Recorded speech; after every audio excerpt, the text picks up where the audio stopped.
എന്നോടും കണ്ണേട്ടനോടും നീയും ഇവനും മിണ്ടാനൊന്നും വരണ്ടാന്ന് ഞങ്ങൾ പറഞ്ഞിട്ടുള്ളതല്ലേ. പിന്നെന്തിനാ കാണുമ്പോ തിരിഞ്ഞു വരുന്നത്? ഞങ്ങൾക്കേ ഏട്ടത്തിയോട് പിണക്കൊന്നുമില്ല. പിന്നെന്തിനാ ഞങ്ങൾ ഏട്ടത്തിയേട്ടനെയും കാണുമ്പോ മുഖം തിരിച്ചു പോകുന്നേ?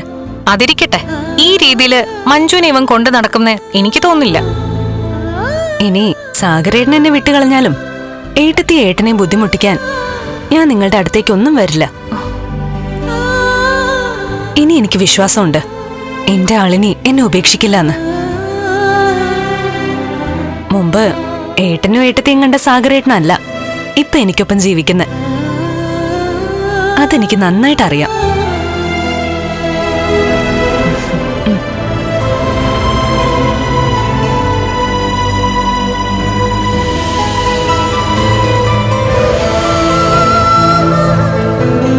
ഈശ്വര, അവളുടെ ആത്മവിശ്വാസം അതേപടി നിലനിന്നാ മതിയായിരുന്നു. അവൾക്കൊരു ദുരന്തം ഉണ്ടാവാതിരുന്നാ മതിയായിരുന്നു.